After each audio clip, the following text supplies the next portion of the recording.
අද මාතෘකාව ආනාපාන සති භාවනාව දෙවෙනි හදියර. නම් පළවෙනි හදියර මේ වෙනකොට ඉවර වෙලා. ආනාපාන සතිය අපි හුස්ම රැල්ලක් විදියට භාවනාවක් විදියට දැක්කට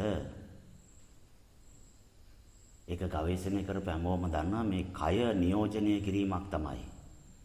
කය නියෝජනය වීමක් තමයි තියෙන්නේ. කායානුපස්සනා, වේදනානුපස්සනා, ධම්මානුපස්සනා, චිත්තානුපස්සනා කියන මේ කය මනාකොට අවබෝධ කර ගැනීමේ ධර්මතාවයක් තමයි මේකේ තියෙන්නේ. පංච භූත වලින් ඇදිච්ච නිසා පඨවිය කොටස් පහකින් අපි සාකච්ඡා කරා. අවසාන කොටසේ රාත්‍රී දේශනාවේදී සම්පූර්ණයෙන්ම සාකච්ඡා කරලා ඉවර කළා. පඨවිය ඉවර වුණා. දෙවෙනි අදියර අද වේදනානුපස්සනාව. පළවෙනිම මාතෘකාව හරිම ලස්සන මාතෘකාවක්. ආනාපාන සතිය තුළින් ප්‍රීතිය අවබෝධ වීම මාතෘකාව. බුදුරජාණන් වහන්සේත් ආනාපාන සති සූත්‍රය තුළ ප්‍රීතිය ගැන, සුඛය ගැන පියවර 4ක් අනුශාසනා කරනවා. මේ ප්‍රීතිය කියන එක ආනාපාන සති භාවනාව තුළ කොටස් 16 එක කොටසක් විදිහට තමයි බුදුරජාණන් වහන්සේ දකින්නේ. තපස්වර විදියට අපි සූත්‍රය අහලා තිබුණේ. හැබැයි මේ පැටර්න් එක අහුවෙලා තිබුණා. මේ ක්‍රමවේදය තුළ ඒ ක්‍රියාවලිය අපි දැකලා තිබුණා. ප්‍රීතිය හටගන්න බව අපි විශ්වාස කළා. ඒ අවබෝධයට ඒක ස්පර්ශ වුණේ කොහොමද? ඒක කොහොමද අය ඒ ධර්මතාවයේ තේරුම් ගත්තේ? මෙන්න මේ තේරගතාව තමයි අද අපි සාකච්ඡා කරන්න බලාපොරොත්තු වෙන්නේ. ඒ වෙනුවෙන් තමයි මෙච්චර පාන්දර අවදි වෙලා පැම්පාසු වෙලා මේ වෙනකොට අපි ඒක රාසි වෙලා ඉන්නේ. ආස්වාසය ප්‍රාස්වාසය කියන්නේ හුස්ම රැල්ල.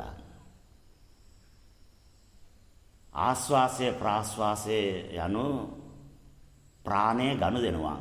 මේ ඔක්කොම අපි දන්නවා. ගොඩාක් දුර ඇවිල්ලානේ අපි. එතකොට මේ ප්‍රාණය කයට ආස්වාස විදියට ඇතුළත් වෙලා ගලාගෙන යනවා. කවදාක්වත් හිතන්න එපා මේ පෙනාලු වල ප්‍රශ්නයක් මේ කතා කරන ලන්ස් ගැන කතා කරන්නේ. මේ කයේ සෑම සෛලයක්ම මාළු දැලක් වාගේ එකින් එකට බැඳිලා තියෙන්නේ. ඒ අසර ඉඩස් තියෙනවා ඕන තරම් ගලාගෙන යන්න පුළුවන්. සපත්තු මේස් දාලා මැරතන් දාවන සූර්යයෙකුට අපි වතුර දෙනවා දුවන ගමන්. අපි දුවගෙන ගිල්ල දෙන්නේ. එයාත් බීගෙන දුවනවා. දුවගෙන යන ගමන්ම බෝතලෙ විසි කරගෙන යනවා. දුවලා නවතිලා බලනකොට මේස් එක සම්පූර්ණයෙන් තෙමිලා. අර බීපු වතුර යටිපතුලෙන් ගිහිල්ලා. මේකේ ඔක්කොම ඉල්නේ. දුවනකොට භ්‍රමණ වේගය වැඩි. මාන්සි වෙලා රත් වෙලා ඉන්නකොට වතුර බිව්වාම දහඩිය දහන්නේ ඇඟේ රස්නේ නිවන්නත් එක්ක තමයි. තව කාරණයක් තමයි බොන වතුර ටික ඔක්කොම ඉල් වලින් එළියට යනවා. කටට වතුර ගත්තාම මුළු සර්වාංගෙටම ගලාගෙන යනවා. ඒක පෙරිලා ලේ වලට ගිහිල්ලා යන ක්‍රමයක් තියෙනවා. උලන් ගත්තාමත් එහෙම තමයි. උස්ම ගන්නකොට මුළු සර්වාංගයටම ගලාගෙන යන්න පුළුවන් හැකියාව තියෙනවා. නිවිච්ඡයට පෙනාලු වලින් පෙරලා ලේ ධාතුවට මිශ්‍ර කරලා ලේ හරහා ගිහිල්ලා ප්‍රවාහණය කරනවා. හැබැයි හොඳට ක්‍රියාශීලී පුද්ගලයෙකුට හැම සෛලයක්ම වායුගෝලයේ තියෙන ජල වාෂ්ප උරා ගන්න පුළුවන්. ආලෝකය එහෙම නැත්නම් තේජෝ ධාතුවේ තියෙන රස්නේ උරාගෙන ටෙම්පරේචර් එක බැලන්ස් කරන්න පුළුවන්. ආකාශ ධාතුව අවශෝෂණය කරගෙන කයේ ආකාශ ප්‍රාණය අඩුව නිවැරදි කරන්න පුළුවන්. කය සම්පූර්ණයෙන්ම තේරුම් ගත්ත කෙනෙක් ඉන්නවා නම් ඒ තමයි අපේ බුදුරජාණන් වහන්සේ. වෙන කවුරුත් කය තේරුම් ගත්තේ නැහැ. තේරුම් ගන්න බෑ. ආයුර්වේදයේ 25% විතර කය තේරුම් අරන් තියෙනවා. බටහිර වෛද්‍ය විද්‍යාවේ 5%යි. 95ක් ඒමම තියෙනවා. එනම් මෙච්චර ලොකු විද්‍යාවක්, මෙච්චර ලොකු පර්යේෂණ ආයතන, නිරීක්ෂණ නිගමන, PhD, මෙච්චර සංකීර්ණ විෂය පද්ධතියක්, විෂය මාලාවක්, ඒත් 100%ක් තමයි තපස්වර දෙන්නේ. මොකද මේ පොත්පත් ටික බැලුවාම ගොඩාක් තැන් වැරදිලා. පව් ඒගොල්ලෝ තේරුම් ගන්න ඒ අවබෝධය තිබිලා නැහැ. තේරුම් කරන්න අවශ්‍ය ගුරුවරු ඉඳලා නැහැ. එතකොට මේ ආනාපාන සතිය තුළින් ප්‍රාණය ඇතුළට ගිහිල්ලා සියලුම සෛලවලට අවශ්‍ය ප්‍රාණය ලැබුණාම ඊටු ටික මොකද්ද වෙන්නේ? කයේ ග්ලූකෝස් වැඩි වුණාම, සීනි කියන ග්ලූකෝස් වැඩි වුණාම ඒගොල්ලෝ ග්ලයිකෝජන් කරගන්නවා. නිකන් තියෙන ටෙම්පරරි එනර්ජි පාටිකල් එක ගබඩා කරගන්නවා, ස්ටෝර් කරගන්නවා ග්ලයිකෝජන් කරලා. ග්ලයිකෝජන් කරලා වැඩිපුර තියෙනවා. කරන්න කිසිම දෙයක් නැහැ. මේදේ කියලා තැම්පත් කරගන්නවා. ඒකට කියන්නේ FD එකක් දානවා. පර්මනන්ට් ස්ටෝරේජ් එකක්. ස්ථීර වශයෙන්ම ගබඩා කරගන්නවා. එතකොට මේ ශක්තිය කයේ ගබඩා වෙන ක්‍රමයේ තියෙනවා නම් මේ පුංචි රසායනික දේවල් පැක් කරගන්න ධර්මතාවයක් කයේ තියෙනවා නම් හැම දෙයකම තියෙනවා. ඔක්කොම කතා කරන්න බෑනේ. හැමදේම කතා කරන්න බුලවන්. ජලය තැම්පත් වෙන්නේ කොහමද? ඔක්සිජන් තැම්පත් වෙන්නේ කොහමද? පොටෑසියම් තැම්පත් වෙන්නේ කොහමද? ඒවා කොහමද අර ග්ලයිකෝජන් වගේ පැක් වෙන ධර්මතාවය මොනවද? කැල්සියම් එකේ ඉඳලාම පැක් වෙන ක්‍රමයක් තියෙනවා. රසායනික දැනට 1000 ගාණක් තපස්වරු නිල වශයෙන්ම හොයාගෙන තියෙනවා. ඒ රසායනික 1000 ගාණෙම ප්‍රතික්‍රියා කරන විදිය, රසායනික වෙනස් වීම ගැන හොයාගෙන තියෙනවා. ඉතින් ඒගොල්ලෝ කියන මේ 1000 ගානම වැඩි වුණොත් අවශ්‍යයි කියලා දැනුනොත් බැරි වෙලා ප්‍රාණය අණුවල ඩේටා වලට ඒගොල්ලෝ පැක් කරලා තියාගන්න ප්‍රොසෙස් එකක් තියෙනවා කියලා. හරිම සංකීර්ණයි. මේ කෙමිස්ට්‍රි කියන එක ඉගෙනගෙන තේරුම් ගන්න බැරි එකක්.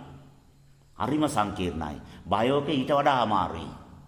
ෆිසික්ස් හරිම සංකීර්ණ. ඒකේ කෙරවල වෙන්නේ පිරිනිවන් පෑමෙන්. එච්චරට නිර්වාණය වෙනකම්ම ෆිසික්ස් අධ්‍යයනය කළ ඉවර කරන්න බැරි තරම්. අපේ රිසර්ච් අයක් කළා. හෝමෝන් පිළිබඳ රිසර්ච් කරපු අය ඉන්නවද? පොඩ්ඩක් අත් උස්සන්න. රිසර්ච් කළ ඉවරද? ඒගොල්ලෝ රිසර්ච් කරපු අය දන්නවා ඒ හෝමෝන් පිළිබඳව. සතුටු හෝමෝන් පිළිබඳව.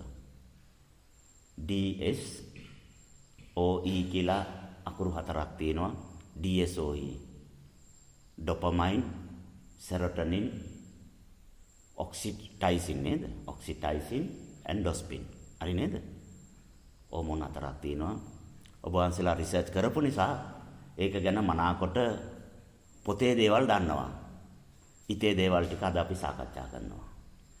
ප්‍රාණ වායුව කයට ගිහිල්ලා කයේ තියෙන සියලුම සෛලවලට අවශ්‍ය ප්‍රාණය දුන්නට පස්සේ ඉතුරු ටික විසි කරන්න බෑනේ. ග්ලූකෝස් පැන්ක්‍රියාස් වලින් ඉන්සුලින් ලැබුණාට පස්සේ විසි කරන්නේ නැහැ. සෙල් සාතිකේ වැඩිලා කය අනුමත කරලා විසි කරන්න ග්ලයිකෝජන් කරගන්නවා. ෆැට් කරලා මේදේ කරලා තියාගන්නවා. ඒ වගේ ප්‍රාණය තියාගන්න ඕනේනේ. ප්‍රාණය ගබඩා කරනවා. මූලාධාර, ස්වාදිස්ථාන, මණිපූරක, අනාගත, විසුද්ධි, ආග්නේය ශාස්ත්‍ර කියලා මේවල පැක් කරනවා. මේකට කියන්නේ පවර් ස්ටේෂන්, විදුලි බලාගාර, ශක්ති බලාගාර. ඒ ශක්ති බලාගාරවල ගබඩා කරනවා. හැබැයි හොඳට දැනගන්න ඒ ශක්ති බලාගාරවල ලිමිට් එකක් තියෙනවා. එතනින් එහාට තියාගන්න බෑ. මාස් එකක් වැඩිපුර තියාගන්න ඕනේ නම් මාස් විදියට තියාගන්න බෑ. ඒක අපි එනර්ජි එකක් බවට පත් කරන්න ඕනේ. එනර්ජි එකක් ස්ටෝර් කරනකොට පීඩනය වැඩි. ඒතකොට එනර්ජි එකට ලිමිට් එකක් තියෙනවා. ඒක වේගයක් බවට, ලයිට් එකක් බවට පත් කරගන්නවා. ඊට පස්සේ ආලෝකයක් ගබඩා කරන්න මම ආලෝකය වැඩි වුණාම හරිම අමාරුයි. ඒක නැවත කන්වර්ට් කරනවා අපි අවකාශ ධාතුවක් විදියට. අවකාශ ධාතුවේ ටෙරා කොච්චරක් තියන්න පුළුවන්ද කියලා බැලුවොත් 1 මිලියක් ඇතුළත කියුබික් මිලියක් ඇතුළත ටෙරාබයිට් කෝටි ගණන් තියන්න පුළුවන්. ටෙරාබයිට් කෝටි ගණන් තියන්න පුළුවන්. අවකාශ ධාතුවේ ගබඩාව ඒ තරම් සංකීර්ණයි. ඒ පැටර්න් එක තමයි අපේ ක්ලෝරෝසෝම් වල CTGA කියන කිමිකල් හතර තුලින් ගබඩා වෙන ක්‍රමවේදය. ඒකෙන් තමයි බුදුරජාණන් වහන්සේ සාරාංශක කල්ප ලක්ෂය පාරමී පිරුවාය මෙන්න මේ සිදුවීම් වුණා කියලා ජාතක කතා ඔක්කොම previous life එකෙන් අතීතය ගැන අනාගතය ගැන වෙන්න යන දේවල් ඔක්කොම ටික ඒකේ තියෙනවා තොරතුරු ටික.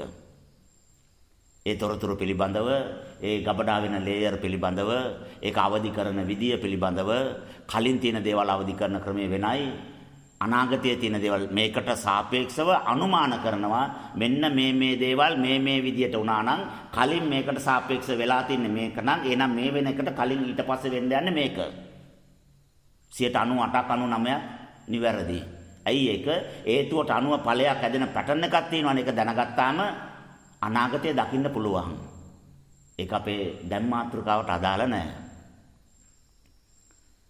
මේ ශක්ති ගබඩාවේ පළවෙනි ශක්ති ගබඩාව දෙවෙනි ශක්ති ගබඩාව කියලා ශක්ති ගබඩාවල් 7ටම මේක පිරීගෙන උඩට එනවා. පිරීලා ඉවරුණාට පස්සේ දැන් මේ කයට අවශ්‍ය සම්පූර්ණ ප්‍රාණය අවශ්‍ය තරමට වඩා තියෙනවා. දැන් දුක දැනේද? රාගය කියන්නේ මොනවද? අපේ ශක්තිය ඕනවට වඩා පරිභෝජනය කිරීම. ශක්තිය අර බාල්දි වලින් ලිඳෙන් ඇදලා වතුර විසි කරනවා වගේ ශක්තිය අනවශ්‍ය විදියට පරිභෝජනය කරන එක තමයි රාගය කියන්නේ. ඒකින්ද ඒගොල්ලෝ කියන ඒක සුඛයක් කියලා. ප්‍රීතියක් කියලා කියනවා. හැබැයි ඒ ශක්තිය බයිස්රාවය වෙනකොට ඒගොල්ලන්ට සුඛයක් දැනුණට ඒ ශක්තිය නිර්මාණය කරන්න එක ස්පර්ම් ධාතු බිඳුවක් නිර්මාණය වෙන්න ලේ බිඳු 120ක් ඕනේ. සෙල්ලන්නේ ලේ බිඳු 120ක් ඕනේ. එතකොට ලේ බිඳු 120ක් පරිණාම වුණාම තමයි එක බිඳුවක් ධාතු හැදෙන්නේ. බ්‍රහ්මචර්යා ශික්ෂාපදය අබ්‍රහ්මචර්යා වේරමණී සික්ඛාපදං සමාදියාමි කියන අබ්‍රහ්මචර්යාවෙන් වැළකීමේ ශික්ෂාපදේ සමාදන් වීම ඒ තරම් වැදගත්. කය කියන්නේ ඒ තරම් ප්‍රොටෙක්ටබල් මැටීරියල් එකක්. ඒක ආරක්ෂා කළ යුතු මේ වස්තුවක්. කය එච්චර පරිස්සම් කරන්න ඕනේ. කයේ තියෙන ප්‍රාණය එච්චර පරිස්සම් කරන්න ඕනේ. ඒ ප්‍රාණය කරනකොටගෙන තමයි ආයතනයේ ක්‍රියාකාරීත්වය ඒ ආයතනවල ගනුදෙනුව මේ ඔක්කොම තේරුම් ගන්න අවබෝධ කරන්න හැකියාව තියෙන්නේ. මේ කියන ශක්ති ගබඩාවල් 7ම පිරුණට පස්සේ මේ කයට දුක දැනෙන්න තියෙන අවස්ථාව අඩුයි. එතකොට බුදුරජාණන් වහන්සේ ආනාපාන සතිය තුල ප්‍රීතිය ස්පර්ශ වෙනවා ආනාපාන සති භාවනා යෝගියට කියන අදහස දරනවා. දැන් ගැටලුව තියෙන්නේ නම් සබ්බේ සංඛාර දුක්ඛ කියලා කලින් එකක් අපි අහලා තියෙනවානේ. දැන් ඒකට මොකද්ද වෙන්නේ? ඒකට මොකවත් වෙන්නේ නැහැ. බුදුරජාණන් වහන්සේගේ ශ්‍රී මුඛයෙන් එළියට ආපු වචනයක් නේ. ඒකට මොකවත් වෙන්නේ නැහැ. ඒක ඒ විදිහටම තියෙනවා. එහෙනම් මේකට මොකද උනේ? මේකට මොකවත් වෙන්නේත් නැහැ. අර සංස්කාරවල තියෙන දුක දැනෙන ප්‍රතිශතය අඩුයි. නිදාගෙන ඉන්න මනුස්සයට ගිහිල්ලා ඇඟිල්ලෙන් අයින්නවා. එයා පාඩු වෙනවා. ඒට ඇරෙනවා මේට ඇරෙනවා ගානක් නැහැ. රිදෙන්නේ නැහැ. නිින්දෙන ඉන්නේ දැනෙන ප්‍රතිශතය අඩුයි.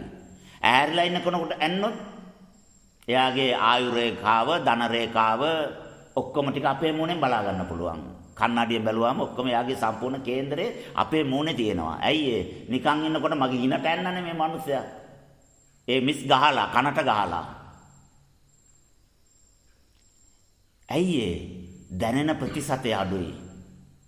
දුක නෑනේ මේ සබ්බේ සංඛාර දුක්ඛ මේ ලෝකේ හැමතැනම දුකයි. කාම ලෝකයක් නේ පෘථුවිය කියන්නේ ප්ලැනට් වලින් කාම ලෝකයක්. ඒතකොට කාම ලෝකයක් බේස් වෙලා තින්නේ දුකෙන්. දිව්‍ය ලෝකයක් සැප ලෝකයක්. ඒක බේස් වෙලා තින්නේ සැපෙන්. ඒ නිසා දිව්‍ය ලෝකෙට ගියාම ආර්ය සත්‍ය කියන්න පුළුවන්. හැබැයි සැප ඇතිවීමට හේතුව සැප නිරෝධ වීම සහ සැප නිරෝධ කරන මාර්ගය. එහෙම තමයි ආර්ය අෂ්ටාංගික මාර්ගය කියන්න ඕනේ. චතුරාර්ය සත්‍ය කියන්න ඕනේ. පටිච්ච සමුප්පාදය කියන්න ඕනේ. කායානුපස්සනා, වේදනානුපස්සනා, ධම්මානුපස්සනා, චිත්තානුපස්සනා කියන්න පුළුවන් පැටර්න් එක වෙනස්. ඇයි ඒ? භෞතික කයක් නැහනේ. භෞතිකව පෙන්වන්න ක්‍රමයක් නැහනේ. එතකොට කය පිළිබඳව කියනකොට දේව කයට සසඳන්න ඕනේ. ඒ නිසා තමයි අභිධර්මය දෙවිවරුන්ට පාසුවෙන් තේරුනේ, අදටත් අපිට අපහසුවෙන් නොතේරෙන්නේ. ඒක හරි සංකීර්ණයි. එතකොට මේ කයේ හැම සෛලයකටම අවශ්‍ය ඔක්සිජන් ප්‍රමාණය, ප්‍රාණ වායු ප්‍රමාණයක් තියෙනවා. ඒ ප්‍රාණ වායු ප්‍රමාණය අවශ්‍ය තරම් ලැබිලා ඊටත් වඩා ගබඩා වුණාම දැනෙන ප්‍රතිශතය අඩුයි. දුක්ඛ කියන ධර්මතාවය දැනෙන ප්‍රතිශතය අඩුයි. ඒ හින්දා මේ සැපයි කියන තීරණයට ආව නෙමෙයි. දුක දැනෙන්නේ නැති නිසා ඒක නිකාර සැපයක් වාගේ එකක්. සැපයක් නෙමෙයි. මෙන්න මේ ප්‍රීතිය කයට දැනෙන්න පටන් ගන්නවා. කයට ප්‍රීතිය දැනෙනවා නෑ. මොලේ රසායනික වෙනසක් ඇති වෙලා. ඇයි පීනියල් කියන පයිනියල් ග්ලෑන්ඩ් එකේ එනර්ජි පාටිකල් එක ඕනුවට වඩා වැඩි වෙච්ච නිසා ඒකේ තියෙන සෛලවල ක්‍රියාකාරීත්වය මනාකොට සිද්ධ වීමේ හැකියාව ලැබුණ නිසා ඒකේ තියෙන හෝමෝන් ටික හුනලා. ඩොපමයින්, සෙරොටොනින්, ඔක්සිටොසින්, එන්ඩෝෆින් කියන හෝමෝන් හතරක් සතුටු හෝමෝන් කියලා කියන්නේ සතුටු හෝමෝන් හතරක් උනලා. එහෙම තමයි පොතේ තියෙන්නේ. ඒක දැනගත්තාම තපස්වරු අවබෝධ කරපු දේ හෝමෝන් බවට පත් වෙලා හෝමෝන් කියන මානසිකත්වයට සමවැදිලා අවුරුදු ගණන් ඒකත් එක්ක වාසය කරලා ඒක කය අමතන යන තැන් වලට ඒවත් එක්ක ගමන් කරලා වෙන්නේ මොනවද කරන්නේ මොනවද කියන එක සම්පූර්ණයෙන්ම ස්ටඩි කරලා මාර වැඩේ මේ රසායනික පුදුම වැඩක් නෙමෙයි කරන්නේ කයේ. එහෙම අවබෝධයටපත් වෙනවා. අපේ කයේ සතුට නිර්මාණය කරන හෝමෝන් හතරක් තියෙනවා. ඒක සතුට තීරණය කරනවා කියලා තමයි පොතේ තියෙන්නේ. තපස්වර ඒක පිළිගන්නේ නැහැ. ඒගොල්ලෝ කියනවා මේ ඩොපමයින් කියන එක අර පඨවි පිළිබඳව, පඨවියේ බැඳීම පිළිබඳව ක්‍රියා කරන රසායනික වෙනස් වීමක්. ඩොපමයින් ගොඩක් උණුවත් එයා ගොඩාක් දන් දෙනවා. මොකද කැමේ නැද්ද? කැමටියක් කම එන්න කියලා වාඩි වෙලා එයාගේ බත් එකෙන් භාගයක් දෙනවලු. මාර වෙඩේ අරිම ගුණ ධර්ම තියෙන කෙනෙක් නේ. සන්තෝෂයි. යට ඒක දුන්නම හරි සන්තෝෂයි. කකායන මොකද බලන්නේ? කෑල්ලක් දෙන්නද? කඩලා කෑල්ලක් දෙනවා. නිකන් යනකොට මොකද? සල්ලි නැද? රුපියල් 500ක් දෙනවා. එංගානකොට නිකන් යන ගම නිකන් රුපියල් 20ක් ඕම අතහැරගෙන යනවා. දන් දෙනවා. අත්තරිනවා. ඒකට කියනවා ත්‍යාග හෝමෝන් එකක් කියලා. ඩොපමයින් උණුවාම ඔළුවේ එයා ගොඩාක් දේවල් අත්තරිනවා. දැන් බලන්න ආනාපාන සති භාවනා යෝගියාට ඉබේ අත්තරින මානසිකත්වය එන්නේ නැද්ද? අම්මා අත්තරිනවා, තාත්තා අත්තරිනවා, ගෙවල් දොරවල් අත්තරිනවා, බැඳීම් අත්තරිනවා. තමන්ගේ කියලා කියන මානසිකත්වයේ තියෙන ඔක්කොම ටික අත්තරීමෙන් යාට ප්‍රීතියක් දැනෙනවා. ඒක හෝමෝන් වල ක්‍රියාකාරී ස්වභාවයක්. හෝමෝන් තමයි මේ සයිකොලොජි එකේ අතුල හදන්නේ. ඊළඟට තියෙනවා සෙරොටොනින් කියලා හෝමෝන් එකක්. ඒක සතුට හෝමෝන් එකක් තමයි නෑ. ඒක මේ කයේ තියෙන සයිකොලොජි පැටර්න් එක. මානසික ස්වභාවය තීරණය කරන හෝමෝන් එකක්. ඒ හෝමෝන් එක තමයි මම මොන වගේ සත්වෙක්ද කියන එක තීරණය කරන්නේ. හෝමෝන් එක ඉනුවොත්. ඉනුවේ නැත්තම් ડિප්‍රෙෂන් වෙනවා. ડિප්‍රෙෂන් කියන එක හෝමෝන් වල අඩුවක්. ડિප්‍රෙෂන් වෙනවා, උදකලා වෙනවා, අවුමුළු වල ඇංගෙනවා, කල්පනා කරනවා, කතා කරන්නේ සමාජශීලී නැහැ, ඇංගිලා දුර්වල වෙලා ඉන්නවා, හැමෝටම වෙනසක් වෙනවා. නිකන් බලාගත්ත ගමන් ඕම ඉන්නවා. සෙරොටොනින් අඩු වෙලා. සෙරොටොනින් වැඩි වෙන්න මොනවද කරන්න ඕනේ කියලා බැලුවාම තපස්වරු බැලුවා මේ හෝමෝන් එක කිමිකල් එකක් නේ, කිමිකල් රියැක්ෂන් එකක් නේ. මේ හෝමෝන් එක ඇක්ටිව් කරන්න මොනවද කරන්න ඕනේ? ඒ හෝමෝන් එක අඩු කෙනාව සමාජශීලී කරන්න ඕනේ. සුවඳශීලී කරන්න ඕනේ. කට්ටියත් එක්ක එකතු වෙලා එයාට හොඳට විනෝදෙන් නිදහසේ ඉන්න පුළුවන් පරිසරය හදන්න ඕනේ. එහෙම ඇදුවාම එයා නිදහසේ කතා කරලා සුවඳශීලී වෙලා අරයා කියන දේ කරනවා, මෙයා කියන දේ එයා කියනවා. එහෙම වුණාම සෙරොටොනින් උනලා ඒක බැලන්ස් වුණාම එයා සාමාන්‍ය මිනිස්සු වගේ නෝමල් වෙනවා. ඒක තමයි මේකට බේත. කිමිකල් වලින් ඇතිවෙච්ච වෙනස් වීම කිමිකල් වලින්මයි හදන්න ඕනේ. ඊළඟට මොනවද කරන්න ඕනේ? සෙරොටොනින් උනන්න පාන්දර අවදි කරන්න ඕනේ. එහෙනම් මේක මේ බණ කියන ඉඳා නැගිටිනව නෙමෙයි නෑ. බ්‍රහ්ම මුහූර්ත වෙලා ආව නිසා නැගිටිනවද? නෑ. කවුද කිව්වේ? බ්‍රහ්ම මුහූර්තෙන් නැගිටින්න කියලා නියෝගයක් නෑ. උදේ පාන්දර අවදි වුණාම සෙරොටොනින් උනනවලු. එයාගේ සයිකොලොජි එක හරි ශක්තිමත්ලු. පැහැදිලි මනසක් තියෙනවලු. නිරවුල්ව ඉතන්න පුළුවන්ලු. අනිත් අයගේ ඇසිරීම රටාව බලලා ඒකට ඇද ගහන්න පුළුවන්. ඒ නිසා යාගේ වෙනසක් අනිත් අයට පේන්නේ නැල්ලු. එයා normal person කියන තීරණයට එනවලු. පොබ්බට්ටායිනියෝ බුදුරජාණන් වහන්සේගේ වචනේ. අලියම අවදි වෙන්න. පහන්දර නැගිටින්න මානෙනි. පොබ්බට්ටායිනියෝ. ප්‍රියවාදිනියෝ. ප්‍රියමනාපව කතා කරන්න. සුවඳශීලී වෙන්න කියන එක නෙමෙයිද? මිතුරු වෙන්න කියන එක නෙමෙයිද? එහෙම කරාම සෙරොටොනින් උනලා ඒ සෙරොටොනින් උනපු නිසා එයාගේ සයිකොලොජි පැටර්න් එක යාපත් වෙලා එයා හොඳට ඉන්නවා. ඊළඟට හෝමෝන් එකක් තියෙනවා ඔක්සිටයිසින්. ඒ හෝමෝන් එක සතුට හෝමෝන් එකක් කියලා කියන්නේ. හැබැයි තපස්වර කියන සතුට හෝමෝන් එකක් නෙමෙයි. ඒක නිකන් විනෝදකාමී එකක්. මොකද්ද ස්වාමීනි විනෝදකාමී කියලා හරියට කියන්න නෑ. ඒක දැනගන්න පොඩි ළමයි දැනගන්න හොඳ නෑ. පොඩි ළමයි දැනගන්න හොඳ නෑ. මොකද්ද ස්වාමීනි? ඒක අර ආදර ඇඟීම් ඇති වෙන හෝමෝන් එකක්. ඔක්සිටොසින් ගොඩාක් උනාවම එයා කවි කියනවා. ගෑනු ළමයි ලස්සනට පේනවා එයාට. එහෙමද? ඔව්. ඔක්සිටොසින් වැඩිපුර ඉනුවාම එයාට සත්ව කරුණාව ඇති වෙනවා, මෛත්‍රිය ඇති වෙනවා. තාපසයෙකුට මෛත්‍රිය වැඩෙනවා, දයාව වැඩෙනවා, කරුණාව වැඩෙනවා, යැටෙන ස්වභාවය නැති වෙනවා. සියලු සත්වයන්ගේ වටිනාකම දැනෙනවා. රිදවන්න ඉතෙන්නෙම නැහැ, පලිගන්න ඉතෙන්නෙම නැහැ. ඉල්ලුවොත් ජීවිතේ උනත් දෙනවා. ඒ හෝමෝන් එකේ තියෙන ක්‍රියාකාරී ස්වභාවය. ඒ හෝමෝන් එක ඇදෙන්න මොනවද කරන්න ඕනේ? මොනවද කරන්න ඕනේ? වත්වලය දෙන්න ඕනේ. බලන්නකෝ තියෙන වැඩේ. බුදුරජාණන් වහන්සේ වත් 32ක් විතර දේශනා කරලා තියෙන අටුවාවල තියෙනවා. විහාරවත්, චෛත්‍යවත්, දානශාලාවත්, ආගන්තුකවත්, වැඩිහිටිවත්, උපාධ්‍යායවත්, ආචාර්යවත්, ගිලන්වත්, ගිලන්පසවත්, දානවත්, දානශාලාවත්, වච්ච කුටිවත්, ගිනියල්ගේවත්, සේනාසන භූමිවත් මාර වැඩේ. සක්මන් මළුවත් වත්වල කෙරවලක් නැහැ. ගොඩාක් වැඩ කරාම වත් කෙරුවාම ඔක්සිටොසින් උනනවලු. වෛද්‍යවරු නම් කියන්නේ හොඳ එයා ප්‍රිය කරන සින්දු ඇහුවාම, ප්‍රිය කරන වීඩියෝ බැලුවාම ඔක්සිටොසින් උනනවා කියලා. එහෙම උනන්නේ නැහැ. ඇයි ඒ? ප්‍රීතිය උපදවන සින්දුවක් ලියලා නැහැ කවුරුන්. සංවේදී වෙන, අපේ මනස විකෘති වෙන, ඇඟුම් බර වෙන දේවල් තමයි ලියලා තින්නේ. ඒවා තමයි වීඩියෝ කරලා තින්නේ. ඒ නිසා නච්ච ගීත කියලා බුදුරජාණන් වහන්සේ ශික්ෂාපදයක් දාලා තියෙනවා. එහෙනම් අපි මොනවද ආන්නේ බලන්නේ? හොඳට අහන්න, පිරිත් ටික අහන්න. ප්‍රීතිය උපදවන බණ අහන්න.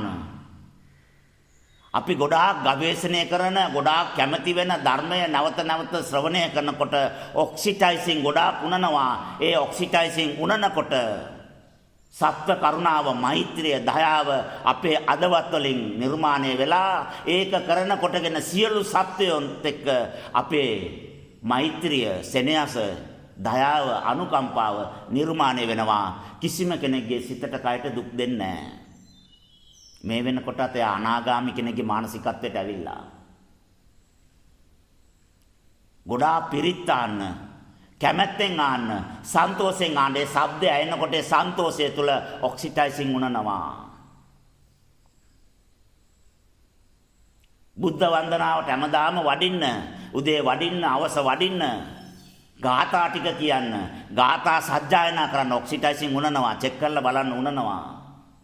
බුද්ධ වන්දනාව කියලා එකක් නිකන් කම්මැලිකමට ඇදුවා නෙමෙයි. සම්මුති ලෝකයේ සම්ප්‍රදායක් විදියට බුදුදහම අරගෙන යන්න ඕනේ කියලා නිර්මාණය කළා නෙමෙයි. ඒ ගාථාවල් හැම එකේම අපේ මොලේ රසායනික වෙනසක් ඇති වෙනවා.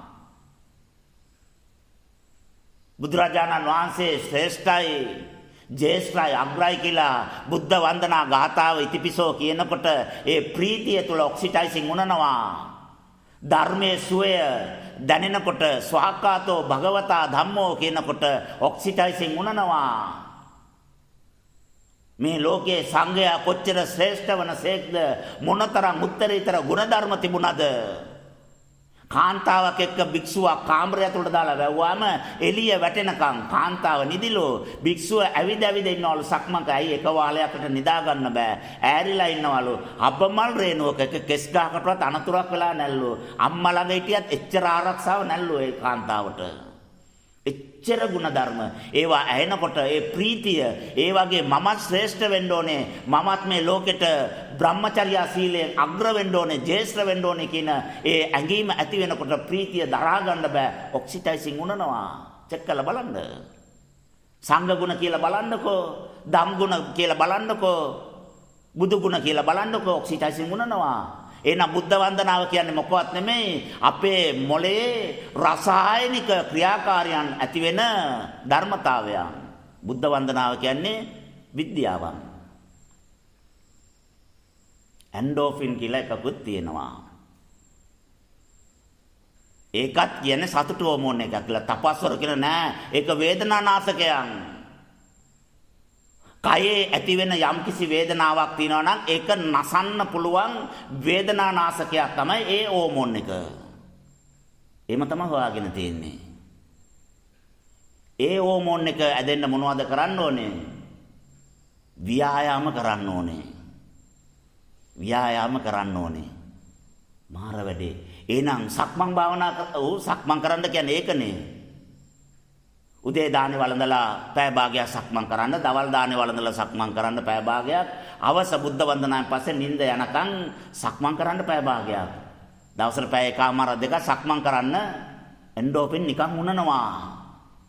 වත්පිළිවෙත් වල යෙදිලා Tamanට පුළුවන් විදිහට අතු ගන්න පුළුවන්ද, සුද්ධ කරන්න පුළුවන්ද, මල් ගස් වලට වතුර දාන්න පුළුවන්ද, සිවුරු හොදලා දෙන්න පුළුවන්ද, පාත්‍ර හොදන්න පුළුවන්ද, වළං හොදන්න පුළුවන්ද, දානශාලාව මොප් කරන්න පුළුවන්ද? ඒවා කරන්න. ඒ ව්‍යායාම තුල තමයි එන්ඩෝෆින් උනන්නේ. එහෙම ඉනුවාම වේදනාව දැනෙන්නේ නැහැ. අපි කියන්නේ අවුරුදු 5ක් විතර මම පරිවාසයේ හිටියා, පුදුම තන්තෝසයක්, ගෙවල් වල අපායක්නේ. එයාට දුක දැනිලා නැහැ. දුක දැනෙන මානසිකත්වයේ නිර්මාණය වෙලා නැහැ. ඒ හෝමෝන් උනලා. දැන් තමයි අපි දැනගත්තේ මේ ආස්වාස ප්‍රාස්වාසය කියන මේ ප්‍රාණායාමය කයට ඇතුල් වෙලා කයේ ශක්තියක් බවට පත් වෙලා ඒ ශක්තිය සියලුම සෛල වලට අවශ්‍ය තරම් ලැබිලා ඊට පස්සේ ඒ ශක්තිය වැඩිපුර තියෙන ටික අනුමත වෙලානේ. ඒක එළියට යවන්නත් බෑ, විනාශ කරන්නත් බෑ. ඒ නිසා ශක්ති ගබඩාවල් වල ගබඩා කරනවා. ඒ ගබඩාව පිරුණාම ඊළඟ ගබඩාව ඕමෝම ගබඩාවල් අතේම ගබඩා වුණාම මුළු සර්වාංගයටම අවශ්‍ය ශක්තිය මනාකොට ලැබිච්ච නිසා එයාට ප්‍රීති මානසිකත්වයක් ඇදෙනවා. දුක දැනෙන ප්‍රතිශතය අඩු වෙනවා. ඒ තාපසයා ඒ ප්‍රීතිය තුල සුඛය තුල වාසය කරනකොට ආස්වාස ප්‍රාස්වාසය ගනුදෙනු කරමින් සුවසේ වැඩ සිටිනකොට ඒ තාපසයාට දැනෙනවා තමන්ගේ මොලේ රසායනික වෙනසක් ඇති වෙලා ඒ දැනෙන ප්‍රීතිය නිසාම ප්‍රීතිය නඩත්තු කරන්න, පාලනය කරන්න රසායනික වෙනස් වීම අතරක් ඇදෙනවා. ඒවා තපස්වරුන්ගේ වචන වලින් වෙනයි. ඒ වචන දැනගත්තාම ඒ වචනවල විස්තර දැනගන්න ඕනේ. ඒ ශ්ලෝක කටපාඩම් කරන්න ඕනේ. වැඩේ ටිකක් සංකීර්ණයි. ඒ නිසා ලෝකෙම දැනගත්ත වචන අතර අපි භාවිතා කළා. ඒ නිසා තමයි ඩොපමයින්, සෙරිටොනින්, ඔක්සිටයිසින්, එන්ඩෝස්පින් කියලා ඒ මිනිස්සු භාවිතා කරන වචන හැමෝම දන්නවනේ, කටපාඩම් කරලානේ. ඒ ඉඳා ඒ මිනිස්සු භාවිතා කරන වචන වලින් කිව්වාම අනවශ්‍ය විදියට ශ්ලෝක අරගෙන කටපාඩම් කරන්න අවශ්‍ය නැහැ. තේරෙන ප්‍රතිශතය වැඩි. තපස් වචන හමාරුයි. ව්‍යවහාරයේ තියෙන සම්මුතියේ තියෙන වචන හරි ලේසි. මේ හෝමෝන් අතර උනලා ක්‍රියාත්මක වෙනවා කියන එක දැනගත්තා තපස්වරු. තපස්වරු නිකන් ඉන්නේ නැහනේ. කාලාම වැසියුන්ට වඩා අන්තයිනේ. කාලයක් යනකොට ඒ තපස් ටික බැලුවා එහෙමද වෙන්නේ කියලා බලලා නෑ එහෙම වෙන්න බෑනේ. තව මොන ඇංගිලා ඇති කියලා ඕම එක එක තපස්වරු ඒවට සමවැදිලා ඔයාගෙන අපේ යුගයේ එනකොට ගොඩාක් වෙනස් වෙලා අපිත් නිකන් හිටියේ නෑ. අපිත් ඒව ඔළුවෙන් කන පිට හැරෙව්වා. අපිත් නිකන් හිටියේ නෑ. කියන විදියට පිළිගන්නෙම නෑ. අපේ ඇටියක් ඒක. ඒක මාන්නයක් නෙමෙයි. එයා මොනවද කියන්නේ? එයාට තේරිච්ච එකනේ. ඒක මට තේරෙන්න අවශ්‍ය නැහැනේ. එහෙනම් මට තේරෙන විදිය මොකද්ද? ඒක ගවේෂණය කරනකොට වෙන එකක් තේරෙනවා. අපිට තේරිච්ච එකක් තමයි මේ ඩොපමයින් කියන එක මේ කයේ සතුටු හෝමෝන් එකක් නෙමෙයි. සතුටු හෝමෝන් එකක් නෙමෙයි. ඒක කයේ ත්‍යාග හෝමෝන් එකක් විදිහට ඒගොල්ලෝ දකිනවා. ඒක ඇති වුණාම අත්හැරීමේ ප්‍රතිශතය වැඩි වෙනවා. එයා ගොඩාක් දේවල් අත්හරිනවා කියලා කියනවා. ඒක ඇත්ත. එහෙම ප්‍රතිශතයක් තියෙනවා. හැබැයි ඊට වඩා සංගවිච්ච දේකුත් තියෙනවා. ඇයි අපේ කාලේ එනකොට ගොඩාක් දියුණු වෙලානේ. තපස්වරුන්ගේ සංකල්ප අවුරුදු 10000ක් 12000ක විතර හිස්ටරි එකක් ඇවිල්ලානේ. ගොඩාක් ගවේෂණය කළා. පරිණත වෙලා තියෙනවා තපස් විද්‍යාව අසංකේය දක්වා. ගණන් කරන්න බැරි තරම්. ගාණක් නෑ මෙච්චරක් කරන. ඒ තරම් ඉතන විදිහට ගවේෂණය කරලා. ඒකත් එක්ක දිය වෙලා මිස වෙලා නැති වෙලා ගිහිල්ලා. එච්චර හොයලා. පරතෙටම ගිහිල්ලා. ඒම හොයාගත්ත කට්ටියගෙත් අඩුපාඩු තියනවාද අවුෙච්ච නැති ඒවා තියනවාද කියලා තව හොයනවා. ඒතර කොහොම තියේද ඒක? අපේ යුගය වෙනකොට අපි දැනගත්තා ඩොපමයින් එකක් නෙමෙයි පායි කියලා. අපේ ගුරුවරුන්ට ගියා මොකද්ද මේ කතන්දර මේක ආලම නෑ. හිටින්න පුතේ වාඩි වෙන්න. මේ පොඩි කාලේ කොහොමද මේක දැනගත්තේ? ස්වාමීනි ආස්වාසය ප්‍රාස්වාසය කයට ඇතුල් වෙනකොට එක ප්‍රාණ වායුවක් තමයි. නමුත් පඨවියේ ක්‍රියාකාරීත්වයට පඨවි ප්‍රාණ විදියට ලේවල ක්‍රියාකාරීත්වයට හාපෝ ප්‍රාණ විදියට කයේ වායු ස්වභාවයට වායෝ ප්‍රාණ විදියට උණුසුම රස්නය කයේ නඩත්තු කරන්න තේජෝ ප්‍රාණ විදියට ආකාශ ප්‍රාණ විදියට අවකාශය නඩත්තු කරන්න ආකාශ ප්‍රාණයක් විදියට මේ කයේ ප්‍රාණ පහක් විදියට එකම ප්‍රාණය පරිණාම වුණා නම් ඒ ප්‍රාණය නේද ශක්තියක් විදියට ගබඩා වෙන්නේ. එතකොට ඒකේ ප්‍රාණ පහක් මිශ්‍ර වෙලා තියෙන්න බැරිද? අනේ එහෙම තමයි. එහෙනම් මොකද්ද වෙන්නේ? එහෙනම් මේ කයේ උනන හැම හෝමෝන් එකක්ම ක්‍රමවේද පහක් තියෙනවා. ඩොපමයින් කියන්නේ එයාගේ ස්වභාවයන් පහක් තියෙනවා. ඒකෙන් තපස්වරුන්ට ඊටාම වැදගත් එකක් තමයි ඩොපමයින් කියන හෝමෝන් එක ඉනුවොත් එයා ඇබ්බැහි වෙන ප්‍රතිශතයක් තියෙනවා. ඒ ඇබ්බැහි වෙන ප්‍රතිශතය නිසා තමයි ඕනම දෙයක් දින 7ක් කෙරුවොත් ඒකට එයා උරු වෙනවා. දින 21ක් කෙරුවොත් ඒකට එයා පුරුදු වෙනවා. 120ක් කෙරුවොත් එයා ඒකට ඇබ්බැහි වෙනවා. වළක්වන්න බෑ. නින්දේ ටිකට් කැඩෙනවලු කොන්දොස්තරට. ඉස්සරහට යන තට්ටු කළා මිනිස්සු මේ ගෙදර ඉන්නේ කියලා වල්ලා. ඇයි නින්දෙත් යනවා. දවස් ගාණක් කරලා අවුරුදු ගාණක් කරලා. දොස්තර මාත්‍රුත් නිදාගත්තාම රාට රිපෝට් එක ගෙන්න කියලා කියලා. එයාට channel center ඉන්නවා වගේලු. කටට්ටු කළා කියනවලු මහත්තයා රිපෝට් ගේන්න විදියක් නැහැ නිදා ගන්න කියලා වල්ලා. ඇයි ඒ නින්දේ තියන රිපෝට් තමයි පේන්නේ. ඇයි ඕනවට වඩා එන හැම පේෂන්ට් කෙනෙක් රිපෝට් එක කියලා අහනවා. දෙන ඔක්කොම කොළමිටියක් අරන් එන්නේ. ඉතින් රිපෝට් කියලා ඒක හොඳටම ඔළුවේ වැදිලා. ඒක පුරුදු වෙලා. නිකන් එනවලු කෙනෙක්. රිපෝට් එක පේෂන්ට් එකන් ආපු ඩ්‍රයිවර් මට රිපෝට් එකක් නැහැ. ඉස්කෝලේ යන කාලේ ඉස්කෝලේ දීපු රිපෝට් එකක් තමයි වාර පරීක්ෂණ රිපෝට් එක කියලා වල්ලා. වෙන රිපෝට් නැහැ කියලා කියනවා. ඒ නිකන් දැක්කම රිපෝට් එකක් ඉල්ලනවා. ඒ පුරුද්ද. එතකොට මේ ඩොපමයින් කියන හෝමෝන් එක ඉනුවාම එයාට ඇබ්බැහි වීමේ හැකියාවක්, පුරුදු වීමේ හැකියාවක්, ඇඩැප්ට් වෙන හැකියාවක් තියෙනවා. ඒ විශේෂ පොඩ්ඩක් අපි පැත්තකින් තියෙනවා. අපේ සේනාසනේ දාන ගෙන කට්ටියට දුරකථන භාවිතය තානම්. මේක මනෝවිද්‍යාත්මකව තපස් විද්‍යාවෙන් ගත්ත තීරණයක්. මිනිසුන්ට දඬුවමක් දෙන්න සංවර කරන්න ගත්ත තීරණයක් නෙමෙයි. ඒක සයිකොලොජි එකක්. දුරකථනය කියන්නේ පුංචි උපකරණයක්, යකඩ කෑල්ලක්. හැබැයි ඒ දුරකථනය කියන්නේ අපේ සම්පූර්ණ රසායනික පාලනය, ජීව පාලනය, ප්‍රාණයේ පාලනය උල්ලංඝනය කරන්න පුළුවන්, ආක්‍රමණය කරන්න පුළුවන් තරම් සංකීර්ණ පිරිහීමක්. සම්පූර්ණ පිරිහීමක්. දුරකථනය තුල මොනවා හරි එකක් තිබුණාම අපි ඒක බලන්න කියලා හිතෙනවා. බැලුවාම ඊළඟ එක බලන්න හිතෙනවා. බැලුවාම සතුටක් දැනෙනවා. ඩොපමයින් වල තියෙන විශේෂත්වය තමයි මොනවා හරි එකකට සතුටක් දැනෙනවලු. ඒ සතුටට ස්වභාවයක් ඇති වෙනවලු. ඒ ස්වභාවයට අවසානයක් තියෙනවලු. ඩොපමයින් වල ඇතියක්. තපස්වරු දැනගත්තා නෑ. ඒකේ පැටර්න් එක වැරදි. ඒ විද්‍යාව හොයාගත්ත කෙනාට වැරදිලා. සතුටක් දැනෙනවා. සතුටට ස්වභාවයකුත් දැනෙනවා. ඒ දෙකම හරිලු. හැබැයි අවසානයේක ඒ සතුට ලිමිට් වෙනවා, සීමා වෙනවා, ඉවර වෙන්නේ නෑ. ඒක නැවත හොයාගෙන යනවා. එයා ගොසිප් එකක් බැලුවාම එටක් ගිහලා ඒ ගොසිප් එක බලනවා. එටක් අනිත් තව මොනවද තියෙන්නේ? මේ විදිහට දත් නැද්ද? තව දත් මදින ක්‍රම නැද්ද? තව නාන ක්‍රම නැද්ද? ඕම බලලා වෙලා බලනකොට පාන්දර 4යිලු. මොකවත් කරන්න වෙලාවක් නැහැ. ඒක බැලුවොත් බලාගෙනම ඉන්න හිතෙනවලු. රාජකාරී තියනවලු. ඒ රාජකාරී වලට අත තියන්නේ නැහැ. මේක පොඩ්ඩක් බලලා ගිහිල්ලා කරනවා. අරකට මුල් තැන දෙනවලු. ආලෝකයෙන් යන ප්‍රාණය වැඩිනේ. අර ඇඟේ තියෙන ශක්තිය ගිහිල්ලා අනවශ්‍ය විදිහට සිතුවිලි ඇති වෙලා තරංග ගිහිල්ලා කය හොඳටම දුර්වල වුණාම අර ආයතනේ වැඩ කරන්න හිතෙනවලු. නෑ ඊට කරනවා. මේක එට බලමු කියලා අරක තමයි කරන්න ඕනේ. අරක එට කරන්න දාලා මේක බලනවලු. දැන් ආයතනයට යනකොට ෆයිල් එකේ වැඩ ඉවර වෙලා නැහැ. මම ගොසිප් බැලුවා, YouTube බැලුවා, මිනිස්සු නටන ඒවා ගහගන්න ඒවා බල හිටියයි කියලා කියන්න පුළුවන්ද? ප්‍රශ්න ගැටලු බැනුම් මේවත් එක්ක මුළු දවසම අවුල්.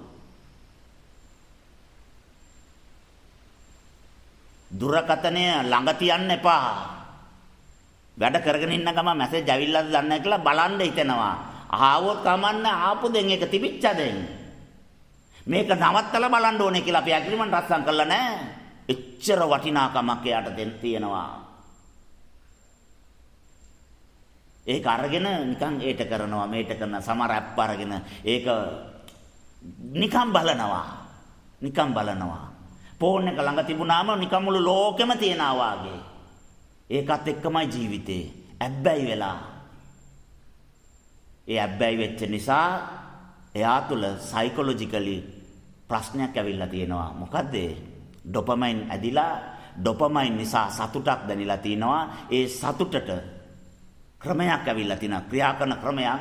ඒ ක්‍රමය නැවත ඕනේ කියන මානසික ලෙඩක් ඇවිල්ලා තියෙනවා යාට. අපි නිදාගන්න එක, අපි නාන එක, දත් මදින එක, කෑම කන එක, වාඩි වෙලා ඉන්න එක මේ ඔක්කොම අපේ ප්‍රයිවසි. ඒවා වෙන්දේසි කරන්නේ නැහැ, ලන්සු තියන්නේ නැහැ. ඒක ලන්සු තියෙන මානසිකත්වය දීලා දුරකථනය. කවදාක්වත් Taman නහන එක වෙන කෙනෙක් දකින්න හොඳ නැහැ. ඒක අපේ පුද්ගලික ආත්ම ගරුත්වයන්. ඒක වීඩියෝ කරලා ලැජ්ජ නැතුව අප්ලෝඩ් කරන්න තරම් විකෘති මානසිකත්වයක් දීලා අර යකඩ කෑල්ල. උදේ පාන්දර නැගිට්ටාම අපායට පෝස්ටර් ගන්නවත් ගන්න නැහැ. ඒ තරම් විකෘති මූණ. කබ ඇවිල්ලා, ඔටු ඇවිල්ලා, කෙල වැක්කිරිලා, දත් මැදගෙන ඒක ෆොටෝ ගාලා දානවා. ඒක ලයික් කරන්න වෙනම ඉන්න 500ක් විතර. ඒවා තමයි බලන්නේ. ඒවා බලලා ලයික් කරනවා, ෂෙයා කරනවා, සබ්ස්ක්‍රයිබ් කරනවා. ඒක අනිත් කට්ටියට ෂෙයා කරාම ඒ කට්ටියත් බලනවා. ඒක ඊළඟ කට්ටියට ෆෝවර්ඩ් කරාම ඒගොල්ලෝ ලයික් කරනවා, ෂෙයා කරනවා. ඉතින් රටේ ආර්ථික අර්බුදය වෙනස් වෙයිද? රටේ මිනිසුන්ට කෑම නිෂ්පාදනය කරන ගොවියෝ. ගොවියා ලියද්දී වාඩි වෙලා Facebook බලනවා. ඌරු ඇවිල්ලා සේරම ගොයන් ටික කාලා ගිහිල්ලා. දැන් මේ මානසිකත්වයේ තුල සෙනිකව ලයික් ලක්ෂ ගණන් එන එකට ගොඩාක් සතුට වෙනවනේ. අන්න ඩොපමයින් වල රෙකෝඩ් එකක් ඇදෙනවා. ශනිකව මෙච්චර ලයික් ප්‍රමාණයක් ආවම ලොකු සතුටක් දැනෙනවා. එදායින් පස්සේ යාට ඔක්කොම ශනිකව ඕනෙලු. ඔම්ලට් එකක් දාගෙන ඉන්න කියලා කියනවා නෝනට විනාඩි 5 පරක් විතර පටෝරියක් ගාලා දෙනවා. ඉල්ලනකොට ඔම්ලට් එකත් එක්ක ඉඳගෙන ඉන්න ඕනෙලු යා. ඇයි අර ලයික් ශනිකව ආවනේ ශනිකව සතුටක් ආවනේ. ඒ මෙන්ටැලිටි එක හැදිලා තියෙන හැමදේම ශනිකව ඕනේ. බත් ඉඳනකන් ඉන්න බෑ. බත් උයනකන් ඉන්න පුළුවන්ලු නිවෙනකන් ඉන්න බෑ. උණුත් එක්ක කාලා දිවයිටම් පිච්චිලා. කලබලේ ශනිකව නික්මට ඕනේ. එයා මානසික ලෙඩෙක්. මේ වගේ ලෙඩ වර්ග තපස්වර හොයාගෙන තිනවා 60 ගාණක්. 60 ගාණක්. ඩිවයිස් එකක් අතේ තිබුණොත් ලෙඩ 60ක් ඇදෙන්න පුළුවන්. සාමාන්‍ය ලෙඩ 40ට වඩා තියෙනවා කියලා. ඩිවයිස් පාවිච්චි කරන ස්වාමීන් වහන්සේලා පුද්ගලිකව හම්බෙන්න ලිස්ට් එක ලියලා දෙන්නා. එච්චර ලෙඩ තියෙනවා. උදේ පාන්දර නැගිට ගම මොනවද කරන්න ඕනේ? එළියට ගිහිල්ලා සූර්යාලෝකය ඇඟට වදින්න ඕනේ. D විටමින් ප්‍රෝ එක අපේ අණුත් එක්ක මිශ්‍ර වෙන්න ඕනේ. ඒ සූර්යාගෙන් එන තරංගය ආස්වාස ප්‍රාස්වාස කරන්න ඕනේ. අපේ එනර්ජි පාටිකල් එකට ක්‍රියාශීලී පෞරුෂත්වයක් දෙන්න ඕනේ. ඒක කළාද නැහැ. උදේ පාන්දර නැගිට ගමන් අරක ගන්නවා. කවුරුද WhatsApp කරලා තින්නේ, කවුරුද Viber කරලා තින්නේ, කවුද comments කරලා දාලා තින්නේ, like කීයක් ඇවිල්ලා තින්නේ. ඕක තමයි බලන්නේ. කුණු ගොඩවල් ඔක්කොම බලලා තියෙන ශක්තියත් වැය කරලා ඇස් අරගන්න බෑ. ඇඟ ඔක්කොම රිදෙනවා, ස්නායු ඔක්කොම දුර්වලයි. එළිය වැටෙනකන් ඈරිලා ඉඳලා උදේත් ආයි පටන් අරන්. ප්‍රාණය අඩු වුණාම තරහා යන ප්‍රතිශතය වැඩි. පොඩි දෙයකට තරහා යනවා. ගොඩක් අය තරහා වෙනවා. පවුල් අවුල් වෙනවා. දික්කසා දෙනවා. ළමයි දහලා යනවා. ඉන්න බෑ මේ මනුස්සයත් එක්ක. ජීවිතේම නැති වෙලා හැමදේම නැති වෙලා යන එනම නැති වෙලා පස්සේ මේ මනුස්සයා හිතනවා මේකට එකම විසඳුම තමයි දේශීය නිෂ්පාදන අරිෂ්ටය. මීටර් 100ට තියෙනවා. ඉතින් අරගෙන කටගොන්නක් බිලා කක්කුට්ටා වාගේ පාර පුරා යනවා. බුදුරජාණන් වහන්සේ දේශනා කරලා තින්නේ දකුණු පැත්තෙන් එකත් පසකව සංවරව යන්න කියලානේ. මේක පාර පුරා ඉසඩ් එකක් වගේ යන ඉසඩ් අකුර වාගේ. මේ පැත්තේ ලයිට් කණුවෙත් වැදෙනවා. අර පාර යන බයිසිකල් වලත් වදිනවා. ඉතින් මිනිස්සු නවත්තලා ඉන්නවා මේ මනුස්සයා ගෙදර යනකම්. මේ මනුස්සයා ගියාට පස්සේ තමයි අපිට නිදාස යන්න පුළුවන්. නැත්තම් නඩුවක්. පාර යන මිනිස්සු යට කරා කියලා නඩුවක්. ඒ මනුස්සයා මධ්‍යසාර සරණ ගච්ඡාමි. මධ්‍යසාර සරණ යනවා අය. බලන්න මේ දුරකතනිය ගෙනිච්ච දුර හැමදේම වීඩියෝ කරනවා. හැමදේම රෙකෝඩ් කරනවා. හැමදේම ෆෝන් එකේ තියාගෙන ඒක නිතර බලනවා. ඒක වැඩ කරන්නේ ටච් ස්ක්‍රීන් එක වැඩ කරන්නේ මොනවලින්ද? අපේ බයෝ එනර්ජි පාටිකල් එකෙන්. ඉස්සර කාලේ බටන් එකක් නෙබුවේ ඒකටත් එනර්ජි එක යනවා. හැබැයි බොහොම පොඩි ප්‍රමාණයක්. පර්සන්ටේජ් එකෙන් ගත්තොත් 8ක් වගේ යනවා. හැබැයි මේකෙන් පර්සන්ටේජ් එකෙන් ගත්තම 70ක් විතර යනවා. ඒ සම්පූර්ණ බයෝ එනර්ජි එකෙන් තමයි ටච් ස්ක්‍රීන් එක රන් වෙන්නේ. බයෝ නැතුව අල්ලලා බලන්න යන්නේ නැහැ. බේලිච්ච ලී කෑල්ලකින් ප්ලාස්ටික් කෑල්ලකින් තල්ලු කරන්නක ඒක ඇප් එකක්වත් යන්නෙත් නැහැ, ඕපන් වෙන්නෙත් නැහැ. බයෝ ටච් වෙන්න ඕනේ. බයෝ එකට විතරයි වැඩ. එතකොට අපේ ප්‍රාණ ශක්තිය අපි විනාශ කරගෙන ඒ යකඩේ නඩත්තු කරනවා. අපි දන්නේම නැහැ. ඒකට ඇබ්බැහි වෙලා විනාශ වෙනවා.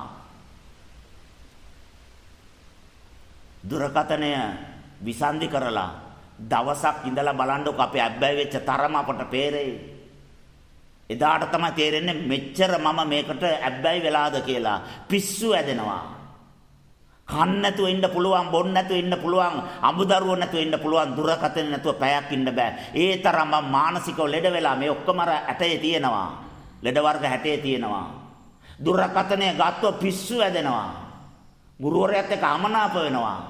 කතා කරන්නේ ළඟින් යනවා කතා කරන්නේ. ඇයි? දුරකතනේ ගත්තනේ නිකන් අම්මා තාත්තා ගත්තා වාගේ. ඇඟෙන් කට්ටක් ගැලෙව්වා වාගේ. ස්නායු වල ප්‍රශ්නයක් තියෙනවා කියලා නාරයක් කපලා අරගෙන මේකට බද්ධ කළා වාගේ. යන ගමන් නිකන් අඩුව දාලා දතක් ගැලෙව්වාම තරහා යන්නේ. ඒ විදිහට තරහා වෙලා මේ දුරකතනේ අයින් කළාම. එයා සයිකොලොජි පේෂන්ට් කෙනෙක්. එයා මානසික ලෙඩෙක්. වහාම ප්‍රතිකාර ලබන්න ඕන ලෙඩෙක් එයා. ඇයි එච්චර හැබ්බැහි වෙලා. බිරිඳට ආදරේ නැහැ. බිරිඳ නැත්තම් දවසම නැත්තම් හොයන්නෙම නැහැ. හැබැයි දුරකථනයේ විනාඩි 5ක් නැත්තම් ඔළුවෙන් ඉඳගෙන හොයනවා යා. ඇයි ඒ? එච්චර ඇබ්බැහි වෙලා මානසික ලෙඩ මේට දානගෙන කට්ටියටත් ඔය ලෙඩ ඔක්කොම තියෙනවා. ඒ හින්දා දවසක් හරි දුරකථනයේ නැතුව ඉන්න. එයාට අපි පුහුණුව දෙන්න එපාය. අපට දන් දෙන අයට යාපත දෙන්න එපාය. ඒ මානසික ලෙඩ ටික ඒ කට්ටිය අඳුන ගන්න එපාය. තේරුම් ගන්න එපාය. gedara තියලා එන්න. එච්චර කියලා ආචාර්යයන් වහන්සේගේ වචනටවත් කීකරු වෙන්නේ නැහැ. ඒක ලැජ්ජ නැතුව අරගෙන එනවා. අරගෙනම ආවද? gedara තිබ්බේ නැද්ද? හරි. එහෙනම් වාහනෙන් තියලා එන්න. වාහනේ තියන්න ගිහිල්ලා ඇතුළේ හෑන්ඩ් බෑග් එක ඇතුළට දාලා ඉනේ ගාගෙන ඇතුළට එනවා. දැන් වාහනේ තියලත් නැහැ. ඇතුළට අරන් ඇවිල්ලා දහනේ බෙදලා ඉවර වෙලා ඇතුළු කාමරයට ගිහිල්ලා අර කොබනවා. එයාගේ දානේ වටිනාකමක් තියෙනවද? දාන ආනිසංස මෙනේ කරන්න ඕන වෙලාවේ එයා බලන ලයික් කීයක් ඇවිල්ලාද කී දෙනෙක් ෂෙයා කරලාද කියලා බලනවා. කොච්චර පිරිහිලාද? මා සංඝරත්නයට දාන දීලා අති ශ්‍රේෂ්ඨ වූ දාන පාරමිතාව සම්පූර්ණ වේගන යනකොට ටැප් එක කරලා කලේ ටැප් එක යට තියන්න තෝ පැත්තකින් තිබ්බාම කලේ තියෙනවා ටැප් එක කැරිලා බයි වතුර යන්නේ බිමට. ඒ වගේ වැඩක් නෙමෙයිද මේ කරලා තියෙන්නේ. ඒ වෙලාවේ ගොසිප් බල ඉන්නවා. Facebook chat කරනවා. දාන බෙදලා ඉවරනේ උන්වහන්සේලා වළඳනවානේ. වළඳුවාමනේ අපිට ආනිසංස කතා කරන්නේ. එතකම් Facebook බලනවා. පින් ටැප් එක හැරලා කුසල් ටැප් එක හැරලා පාත්‍රේ පැත්තකින් තියලා. පිරෙන්නේ නැහැ. පිරෙන්න විදියක් නැහැ. මේ දුරකථනය ලෙඩ රෝග 60ක් අදලා අද සියලුම මිනිස්සු දුරකථන භාවිතා කරන සියලුම මිනිස්සු අඩුම තරමින් 25කට 30කට වඩා ලෙඩ තියෙනවා. දුරකථනයට තියෙන බැඳීම ලෙඩක්, වටිනාකම ලෙඩක්. මම දාපු වීඩියෝ එකට ලයික් කරලාද ෂෙයා කරලාද මොනවද ඒකේ රිසල්ට් එක කියලා උවමනාවෙන් කල්පනාවෙන් මතක තියාගෙන හොයලා බලන්නේ ඒක ලෙඩක්. වැඩිපුර ෂෙයා කරලා නම් සතුටු වෙන්නේ. බලන්න 1 ලක්ෂ ගණනක් ලයික් කරලා කියලා උඩ පැනලා කෑ ගාලා සතුටු වෙලා අනිත් අයත් එක්ක තේ ෂෙයා කරගන්නේ ලෙඩක්. ඒක ලෙඩක්, මානසික ලෙඩක්. එක එක්කෙනාගේ කුණු ගොඩවල් බල සතුටු වෙන්නේ, hina වෙන්නේ ලෙඩක්. මිනිස්සේ ලිස්සලා වැටිලා ඒක වීඩියෝ කරලා දාලා බඩ අල්ලගෙන hina වෙනවා. මානසික ලෙඩක එක පිස්සෙන්.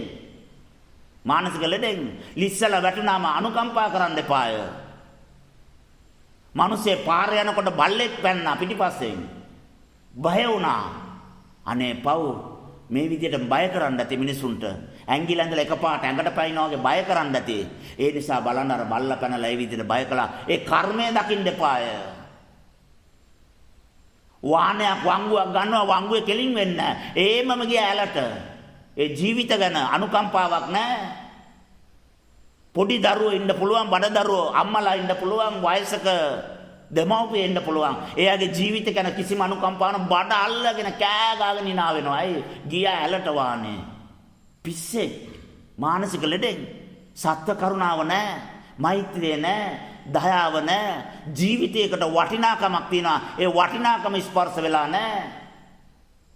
ඒවා විනෝදකාමී. නිකම් පාර යනකොට මිනිස්සුන්ට පටෝරියන් ගිල්ල ගන්නවා.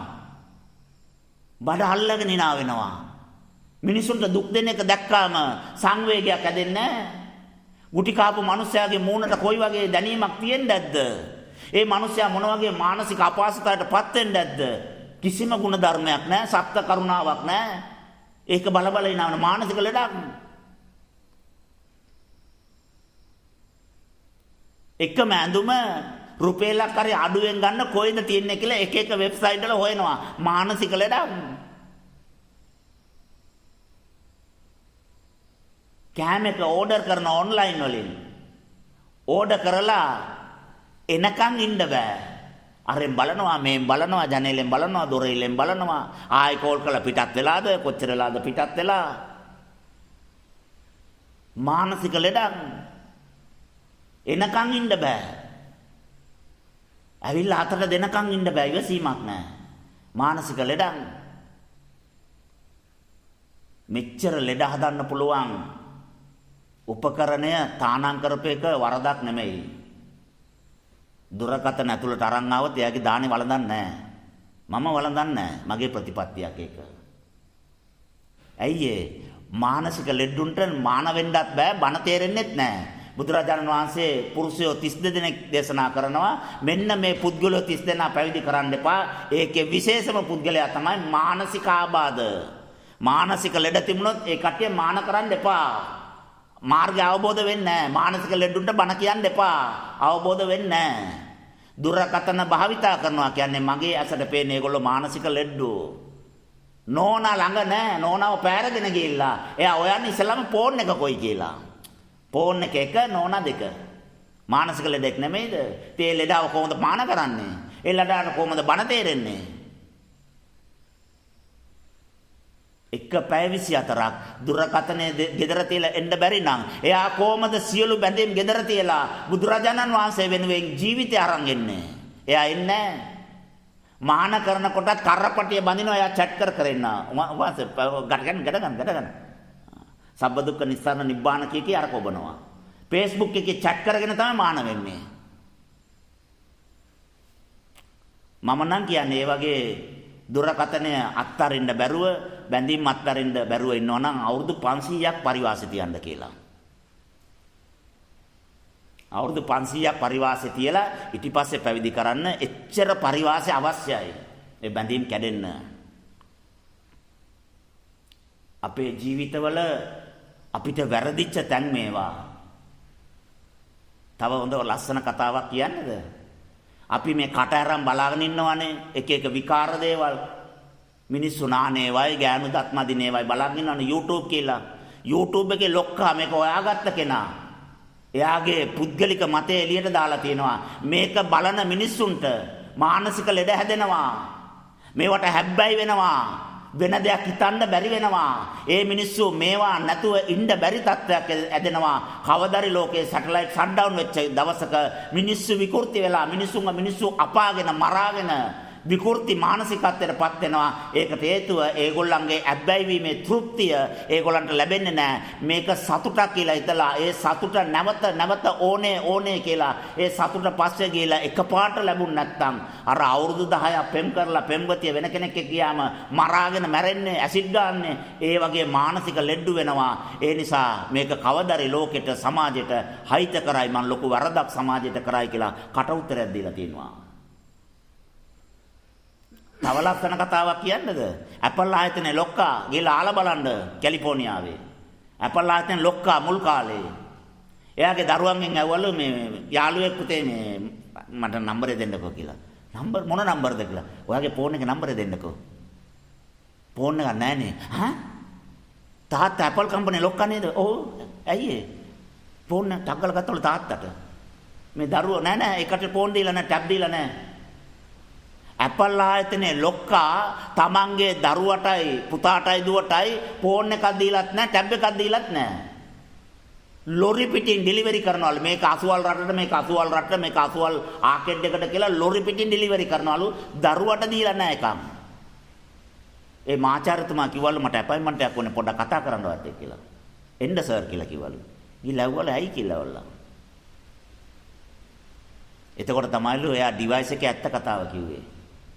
මේ ඩිවයිස් එකට ඇබ්බැහි වෙච්ච කෙනෙක් ඒ ඩිවයිස් එක තුල තියෙන දේවල් බලලා ඒකෙන් මට හැමදේම කරගන්න පුළුවන් කියලා ආත්ම විශ්වාසය නැති කරලා ඉලෙක්ට්‍රොනික විශ්වාසයක් ගොඩනගා ගන්නවලු. ඇයි PDF ටික තියෙනවා, දේශනා ටික තියෙනවා, ෆෝල්ඩර් ටික තියෙනවා, හැමදේම තියෙනවා, ටයිප් කරලා තියෙනවා, හැමදේම තියෙනවා කියලා එයා මේක කරේ විශ්වාසය කෙරුවාම එයා තුල ක්‍රියේටිවිටි මයින්ඩ් එක නිර්මාණශීලීත්වය නැති වෙනවා. ඉතන්න පුළුවන් හැකියාව නැති වෙනවා. එයා ඇබ්බැහි වෙලා මේකේ තියෙන තොරතුරු වලට සාපේක්ෂව ජීවත් වෙන ආටිෆිෂල් ජීවියෙක් බවට පත් වෙනවා. මගේ දරුවා එහෙම වෙනවට මම කැමති නෑ. ලෝකෙටම මම ඇපල් දෙනවා. හැබැයි මගේ දරුවාට දෙන්නේ පොත. ඇයි කියලා ඇහුවාම එයා කියනවා ඕපන් සිස්ටම්, ක්ලෝස් සිස්ටම් කියලා දෙකක් තියෙනවා. මේක ඕපන් සිස්ටම්. ඕනම ඇප් එකට ඔබලා ඕන එකක් බලා ගන්න පුළුවන්. ඒක ඇතුලේ තව බලන්න පුළුවන්. ඒක ඇතුලේ තව බලන්න පුළුවන්. එක වීඩියෝ එකක් ස්ලිප් කරනකොට තව එකක් එනවා. තව එකක් එනවා. Open system. පොත කියන්නේ ක්ලෝස් සිස්ටම්. සබ්ස්ක්‍රයිබ් කරන්න, ලයික් කරන්න, ෂෙයා කරන්න, කවුරුත් කමෙන්ට්ස් දාන්න. ඒක වහලා තින්නේ. බැලුවාම ඒක විතරමයි. ඒ නිසා පොත්පත් විතරයි දෙන්නේ. පොත්පත් වලට සීමා වෙච්ච ගමන් එයා ඒ සීමාවෙන් එහාට තියෙන දේ ඉතන්න පටන් ගන්නවා. හිතීමේ හැකියාව ඇති වෙනවා. නිර්මාණශීලී හැකියාව වෙනවා. ඒ දරුවා මට වඩා ශ්‍රේෂ්ඨ වෙයි කවදාරි දවසක. අපි මොනවද කළේ? ඒවා ටික අරගෙන ඒකට සරණ ගියා. එළිය වැටෙනකන් charge කළා. ඒවා බල බල හිටියා. ඒ නිසා දුරකථන භාවිතයේ සපුරාතානම් මගේ ළඟ පැවිදි වෙලා ශිෂ්‍යයෙක් වෙන්න ඕනේ නම් අම්මා තාත්තා අමතක කෙරුවේ නැති උනාට කමන්නේ. දුරකථනේ අමතක කරන්න ඕනේ. ෆෝන් ඕනේ, සිම් එක ඕනේ, සිම් එකක් අංගලා තියාගන්නවා. කවදාරි ෆෝන් එක ආවොත් මගේ සිම් එකේ කන්ටැක්ට් එක තියෙන එක දාගන්න ඕනේ, ඔන් කරගන්න ඕනේ. මේ සිම් එක ඩිස්කනෙක්ට් වෙන්නේ නැතුව බිල පොඩ්ඩක් ගෙවා ගන්න ඕනේ කියලා මොනවාරි නඩත්තුවක් දැක්කොත් ඒ වෙලෙම පන්සිල් දුන්නා එලෙව්වා. එක භික්ෂුන් වහන්සේ නමක් හිටියා මගේ ළඟ ශිෂ්‍යයෙක්. අවුරුදු 5ක් 6ක් විතර උපසම්පදා තුනා. බේත් වලට ගිහිල්ලා බේත් අරගෙන එනකොට ගෙදර ගිහිල්ලා ඒ කට්ටිය ෆෝන් එකක් දීලා පොඩි ෆෝන් එක රුපියල් 2000ක විතර. සිම් එකක් දාලා ඔරෙන් තියාගෙන ඉඳලා. දෙපාරක් තුන් පාරක් ගෙදරට කතාත් කරලා තිනවා. පස්සේ කොහමද දුරකථනයක් තියනවා කියලා දැනගත්තා. ඇහුවාම ඇත්ත කිව්වා. ඔව් මං ළඟ දුරකථනයක් තියනවා. දරුවා අමතක කරන්න බෑ, බැඳීම් අමතක කරන්න බෑ. ඒ නිසා මං දුරකථනයක් නඩත්තු කරනවා කියලා. ඒ වෙලෙම ශිෂ්‍යභාවය අවශ්‍ය කරා පිටත් කරා. නිකායේ මානායකාඳුරෝ ඇතුළු සංඝ සභාවම කම්පා වුණා. මොකද්ද මේ කතන්දරේ කියලා. අපේ දරුවෝ පිරිවෙන් යනවා. දුරකථනයත් එක්කමයි දවසම ඉන්නේ. දුරකථනයක් පාවිච්චි කළා කියන එකට ශිෂ්‍යභාවය අවශ්‍ය කරලා ගෙදර යවුවද කියලා මං කවුරු කියලා. එහෙම වෙන්න එපාය ගුරුවරු. තමන්ගේ ශිෂ්‍ය පුත්‍රයා දුරකථනය භාවිතා කළා කියලා ශිෂ්‍යභාවය අවශ්‍ය කරලා ගෙදර යවුවා නම් දුරකථනය හංගන් ආපු අයගේ දහනේ ඔළුව උඩ තියලා අරවල යවන එක ආණ්ඩ දෙයක්ද? ඒක නොවුනා නම් තමයි පුදුමේ. කිසිම කතාවක් නෑ, හරවල යවනවාමයි. ඒ දානේ ස්පර්ශ කරන්නේ ප්‍රතිපත්තිය කියන්නේ උස්ම යනකොටත් ප්‍රතිපත්තිය තමයි. බඩගින්න වෙනුවෙන් වෙනස් වෙන්නේ නැහැ. ප්‍රභූවරුන්ද වෙනස් වෙන්නේ නැහැ. රටේ නියෝග නිසා වෙනස් වෙන්නේ නැහැ ප්‍රතිපත්තිය. බුදුරජාණන් වහන්සේගේ ප්‍රතිපත්තිය. සියලු දුක් වලින් නිදහස් වීමේ ප්‍රතිපත්තිය. සබ්බේ සංඛාරා දුකයි කියන ප්‍රතිපත්තිය. ඒ හින්දා හැමෝටම කියන්න දාන ගෙන කට්ටියට දුරකථන ගේන්න එපා. ගෙනල්ලා අවු වෙන්න එපා. අවුනොත් දාන ටික ඔක්කොම කෙසල් කැන් ඔක්කොම කර පිටින් තිබ්බා පිටත් කළා. කොච්චර හඬලා වැළපිලා කිව්වත් ඉතින් සංවේදී වෙන්න අපි ළඟ ඒවා තියෙන්න එපා. දුර්වලකම්. ඒ දුර්වලකම් ඔක්කොම හැදිලානේ. සංවේදී වෙන්නේ නැහැ, කම්පා වෙන්නේ නැහැ, කලබල වෙන්නේ නැහැ. අටලෝ දාමට කම්පා වෙන්නෙම නැහැ. ඒ නිසා කෙසල් කැන උස්සලා කරෙන් තිබ්බොත් දැනගන්න. කවදාකවත් ඒක පූජා කරන්න හම්බෙන්නේ නැහැ. පිළුණු වෙන්න කලින් අරන් යන්න. ගිල ගෙදරට ගිහලා කාටරි දෙන්න කන්න. වෙන උත්තරයක් නැහැ. ආස්වාසය ප්‍රාස්වාසය කියන්නේ අපේ කයේ ප්‍රාණය. ඒ ප්‍රාණය කයට ඇතුල් වුණාම අවශ්‍ය තරම් සෛල වලට ප්‍රාණය ලැබුණාම වැඩිපුර තියෙන ප්‍රාණය අපේ ශක්ති ගබඩාවල් වල හත් ආකාරයකට ක්‍රමවේද හතකට ඒක ගබඩා වෙනවා. ඒ ගබඩා වෙන හැමතැනම ප්‍රාණ කොටාස පාකින් තමයි ගබඩා වෙන්නේ. ඒ නිසා ඒ ප්‍රාණ කොටාස පාකින් ගබඩා වෙන ඒ ශක්තිය හෝමෝන් එකක් එකතු වෙලා ක්‍රියාත්මක වෙනකොට ඒ හෝමෝන් එකේ ඒ ශක්තිය නිර්මාණය වෙලා එකතු වෙලා තියෙනවා. එහෙනම් එයාට පස් ආකාරයෙන් ක්‍රියාත්මක වෙන්න පුළුවන්. ඒ පස් ආකාරයේ ක්‍රියාකාරීත්වය අපේ කායික ක්‍රියාකාරීත්වය, මානසික ක්‍රියාකාරීත්වය, වචී ක්‍රියාකාරීත්වය කියන සියලු දේවල් වලට ඍජුවම බලපානවා. අපි මානසික ලෙඩ බවට පත් වෙනවා. එහෙනම් අපේ ක්‍රියාව පිළිබඳව, අපේ ක්‍රියාකාරීත්වයේ ස්වභාවය පිළිබඳව හොඳ දැනුමක් තියෙන්න ඕනේ. හොඳ කල්පනාවක් තියෙන්න ඕනේ. ඒ හැමදේම දැනගෙන ඉන්න ඕනේ. මම කරන දේ පිළිබඳව, ඒ ස්වභාවය පිළිබඳව, ඒකට ඇදිලා තියෙන රසායනික වෙනස් වීම පිළිබඳව, ඒ මානසිකත්වය පිළිබඳව, චිත්ත වීතිය පිළිබඳව මං හරියට දැනගෙන හිටියේ නැත්නම් තව කෙනෙක් ඇවිල්ලා මට තියෙන ලෙඩේ මොකද්ද කියලා කියන්න වෙනවා. එච්චර දුර්වල තත්ත්වයට මමපත් වෙනවා. හැම හෝමෝන් එකක්ම නිර්මාණය වෙලා තින්නේ ප්‍රාණය මුල් වෙලා. ඒක හොඳට මතක තියාගන්න. ඒ නිසා තමයි චක්‍ර භාවනා තානම් කරලා තියෙන්නේ. කමටන් දෙන්නේ දෙන කට්ටිය ඉන්නවා. හැමෝටම දෙන්නේ ඇයි ඒ? හෝමෝන් ගැන දැනගන්න ඕනේ. චක්‍ර හතටම හදාලා ඉන්ද්‍රියන් හතක් තියෙනවනේ. ඒ චක්‍රාව අවදි වෙනකොට ඒ හෝමෝන් එකේ ක්‍රියාකාරීත්වය ඇති වෙනවනේ. ඒ හෝමෝන් එකේ ස්වභාවය දැනගන්න ඕනේ. ඒකේ සයිකොලොජි පැටර්න් එක දැනගන්න ඕනේ. ඒක අවදි වුණොත් ඇති වෙන මානසික ප්‍රශ්න ටික දැනගන්න ඕනේ. කායික වෙනස් වීම ටික, චරිත ස්වභාවයන් ටික, ඇසිරීම් ටික ඒක දැනගන්න ඕනේ. ඒක බැලන්ස් කරන විදිය දැනගන්න ඕනේ. ඒකට අදාළ අනිත් හෝමෝන් එක වැඩි කරනවද අඩු කරනවද? ඒකේ බලපෑම නිසා මේ දෙක එකතු වුණාම ඇති වෙන අමතර හෝමෝන් එකේ මේක පාලනය වෙන්න සමීකරණය දැනගන්න ඕනේ. ඒකට හරියට වඩලා තේරුම් ගත්ත ගුරුවරයෙක් ළඟ ගිහිල්ලා පඩික්කම් හොදලා මොප් කරලා අතුපතු ගාලා උන්වහන්සේට පවන් ගාලා කකුල් මිරිකලා පිණ්ඩපාතේ කරලා දීලා උපස්ථාන කරන්න ඕනේ අවුරුදු 10ක් 15ක් විතර. ඊට පස්සේ තමයිලු කමඨාන් දෙන්න පටන් ගන්නෙ. කමඨාන් කියන එක එහෙම ගිය පළියට එහෙම ගන්න බෑ. එහෙම දෙන්නෙත් නෑ ගුරුවරු. අපිත් දැකලා තියෙන ගුරුවරු හරි ගැඹීරයි. ඇයි ඉතින් අවුරුදු ගාණක් ඉතින් මාන්සෙලා ඒවා අවබෝධ කරගෙන තියෙනවා. එහෙම ලේසියෙන් දෙන්නේ නැහැ. අඳුරන පළියට දෙන්නේ නැහැ. රෙකමෙන්ඩේෂන් තිබුණායි කියලා දෙන්නේ නැහැ. ඇඩ්මිෂන් දෙන්න මේක ඉස්කෝලයක් නෙමෙයිනේ. ඉතින් උන්වහන්සේට හිතෙන්න ඕනේ කමටන් දෙන්න. ඉතින් එතකන් උපස්ථාන කරලා ಗುಣධර්ම වඩලා නියතමානී වෙලා කීකරු වෙලා හිත දිනා ගන්න ඕනේ. ඊට පස්සේ තමයි උන්වහන්සේ කමටන් දෙන්නේ. කමටන් දුන්නාම වගකීම සම්පූර්ණයෙන් උන්වහන්සේ ගන්නවා. ඒ හැම ඉරියව්වකම දන්නවා දැන් නම් අර හෝමෝන් එක ක්‍රියාත්මක වෙලා එන ටක් ගාලා වෙනස් කරලා වෙන එකක් දෙනවා. ඒක දුන්නාම අරක බැලන්ස් වෙනවා. එයා ඔක්කොම දකින්නේ චර්යාවෙන්, ඇසිරීමෙන්, ඉරියව්වෙන්, ඒ හෝමෝන් වල ක්‍රියාකාරී ස්වභාවයෙන්, මානසික ස්වභාවයෙන්, අදහස් වලින්, චිත්ත වීති වලින් එයාව සම්පූර්ණ ස්ටඩි කරනවා. එයාගේ සම්පූර්ණ පැටර්න් එක තේරුම් ගන්නවා. ඒකට අනුව තමයි දෙන්නේ.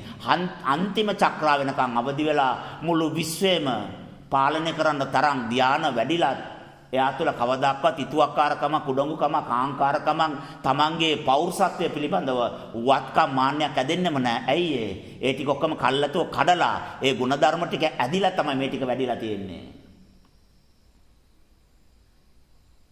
මානකමේ තව කොච්චර කාලයක් රැඳෙයිද කියන විශ්වාසයවත් නැහනේ. කොයි වෙලේ සිවුරු හැරලා යයිද කියලා දන්නෙත් නැහනේ. ඉතින් කොහොමද ඒවා කියලා දෙන්නේ? දුන්නාම කවුද රැඳෙන්නේ? මමයි කරඬුවයි ඉතුරු වෙයි. විශ්වාසෙ නැහනේ. විශ්වාසෙ දිනා ගන්න පරිසරේ නැහනේ. අවවාදයක් කියන්නම බෑනේ.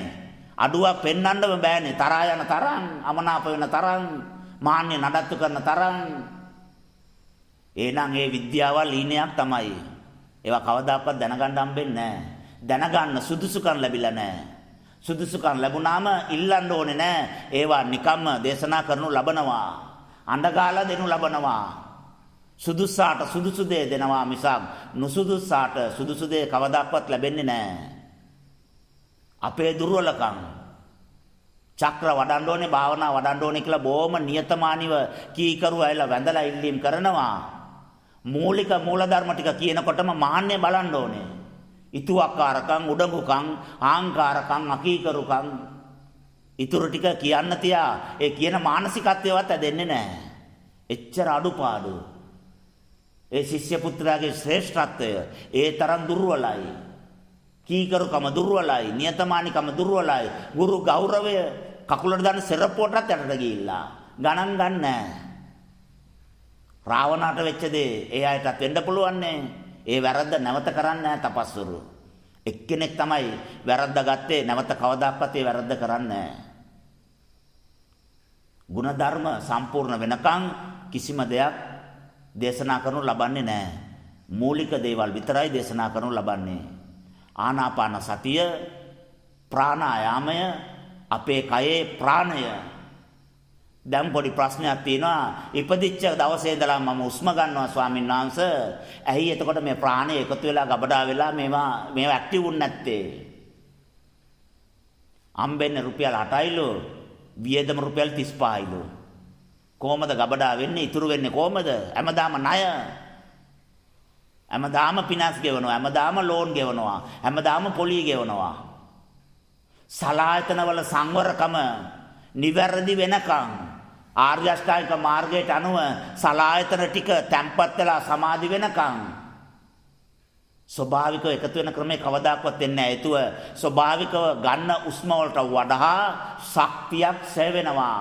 වාචාල කමෙන්, අසංවර කමෙන්, අසත්පුරුෂ කමෙන්, සිතුවිලි වලින්, ලෝභයෙන්, ද්වේෂයෙන්, රාගයෙන්, වෛරයෙන්, අසාමාන්‍ය විදිහට සෑ වෙනවා. එඳ කවදාකවත් එකතු වෙන්නේ නැහැ. අවුරුදු ලක්ෂයක් මේ මහ පොළවේ ජීවත් වුණත් එයාගේ ප්‍රාණය එක ගබඩාවක්වත් පිරෙන්නේ නැහැ. හේතුව පිරෙන්න විදියක් නැහැ. එන වේගයට වඩා දෙගුණයක් යටින් යනවා. කලේ පිරෙනවා. කලේ යට තියනවලු ටැප් එක හංගල යට හංගල් තුනක සිදුරන්. එනවට වඩා වේගෙන් යනවා. මොකවත් ඉතුරු වෙන්නේ නැහැ. එහෙනම් රූප සමාධිය, ශබ්ද සමාධිය, ගන්ධ සමාධිය, රස සමාධිය, ස්පර්ශ සමාධිය, චිත්ත සමාධිය කියන ආයතන අයේ සමාධි වඩන්න ඕනේ. ඒ සමාධි වඩන්න ආර්ය අෂ්ටාංගික මාර්ගයේ සරණ යන්න ඕනේ. එහෙම සමාධි වෙනකොට භාවිතා කරන ඒ ප්‍රාණ ධාරිතාව අඩු වෙලා ඉතිරියක් ඇති වෙනවා. අන්න එතකොට ඒ ඉතිරිය ගබඩා වෙන්න පටන් ගත්තාම කයේ ප්‍රාණ ශක්තිය වැඩි වෙනවා. ප්‍රාණ ශක්තිය වැඩි වුණාට පස්සේ කයේ පාසුව වැඩි වෙනවා. ඒ පාසුව නිසා දුක දැනෙන්නේ නැතුව යනවා. දුක දැනෙන්නේ නැතිව යන නිසා එයාට ප්‍රීතිය කියන මානසිකත්වයේ ස්වභාවය දැනෙනවා. ඒකට හේතුව ඔය මොලේ රසායනික වෙනස් වීම අතරක් සිද්ධ වෙනවා. හෝමෝන් අතරක් නිර්මාණය වෙනවා. ඒ හැම හෝමෝන් එකක්ම කයේ යම් යම් මානසික ප්‍රශ්න, කායික ප්‍රශ්න, ක්‍රියාකාරී ප්‍රශ්න, අපේ තීරණ ගැනීමේ ප්‍රශ්න වලට මැදිහත් වෙනවා. ඒක තමයි අර අත්තරීමේ ස්වභාවය, මිනිසුන්ට දන් දීමේ, පරිත්‍යාග දීමේ ස්වභාවය, මානසික ස්වභාවය, ආදර ස්වභාවය, කරුණාව, මෛත්‍රිය, සත්‍ය කරුණාව කියන ස්වභාවය, වේදනාවල් තිබුණාම ඒක දරා ගැනීම, වේදනා නාශක ස්වභාවය කියලා රසායනික වෙනස් වීම අතරක් සිද්ධ වෙනවා. තවත් හෝමෝන ගොඩක් තියෙනවා. හෝමෝන පරිශන කරන ස්වාමීන් වහන්සේලා ඒවා පරිශන කළ රිසර්ච් එක ඉවර කරන්න ආධ්‍යාත්මික පැත්ත ඒ හෝමෝන් වල ස්වභාවය එක හෝමෝන් එක පංච ප්‍රාණවලින් නිර්මාණය වුණා නම් එයා පස් ආකාරයට වෙනස් වෙන්නේ කොහමද? කයේ තියෙන ලේක මිශ්‍ර වුණාම, කය පුරා ගියාම හැම සෛලයකට ඒ හෝමෝනේ තැවරුණාම ඒ සෛල වලට මොකද්ද වෙන්නේ? ඒ හෝමෝනේට අදාළ ඉන්ද්‍රියක් තියෙනවා. ඒ ඉන්ද්‍රියේ හෝමෝනේ ස්පර්ශ කරාම මොකද්ද වෙන්නේ කියන එක අපට සාකච්ඡා කරන්න පුළුවන්. හැබැයි විද්‍යාව කියන්නේ ඒ අදාළ හෝමෝන් එක ඒ අදාළ තැනට ඒ කියන ඉන්ද්‍රියට විතරයි ස්පර්ශ වෙන්නේ, අනිත් තැන් වලට ස්පර්ශ වෙන්නේ නැහැ කියලා. ලොකුම ගැටලුව තමයි මේ කය තුල මොනවා ඇති වුණත් ඒ හැමදේම හැමතැනටම දැනෙන ස්වභාවයක් තියෙනවා. ඒක අවුවෙලා නැහැ. හේතුව හෝමෝන් එක ඇදිලා තින්නේ ප්‍රාණ ශක්තියෙන්. හෝමෝන් එක අදපු ඉන්ද්‍රිය ඇදිලා තින්නේ ප්‍රාණ ශක්තියෙන්. හැම සෛලයක්ම ජීවත් වෙන්නේ ප්‍රාණ ශක්තියෙන්. ප්‍රාණයෙන් හැමදේම කනෙක්ට් වෙලා. ඒතකොට කොහොමද ස්පර්ශ වුන්නේ නැහැ කියලා කියන්නේ? ස්පර්ශ වෙන්නේ නැහැ, අඳුන ගන්න නැහැ කියලා, අඳුන ගන්න ක්‍රමයක් නැහැ කියලා කොහොමද අපි කියන්නේ? හැමදේම නෙට්වර්ක් වෙලා නම්, හැමදේම එකින් එකට සම්බන්ධ වෙලා නම්, මලක් කඩනකොට විශ්වයට දැනෙනවා නම්, හෝමෝන් එකේ එක ශ්‍රාවයක්, එක මිලියක් ඇදෙනකොට මේම ඉන්ද්‍රියක මේම හෝමෝන් එකක් ඇදුණායි කියලා යටිපතුල වෙනකම්ම දැනගෙන ඉවරයි. හෝමෝන් එක නිදාස් වෙන්න කලින් ඉන්ද්‍රියෙන් නිදාස් වෙන්න යනවා කියන එක කල්ලාතුව දැනගෙන ඉවරයි.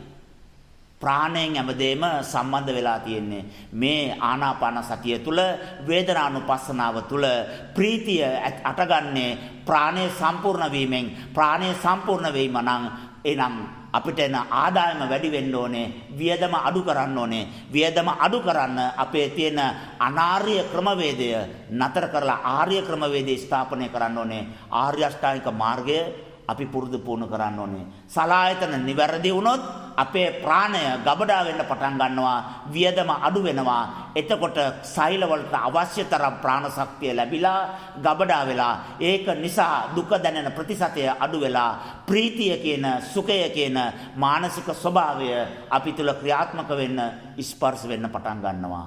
සියලු දෙනාටම තෙරුවන් සරණයි.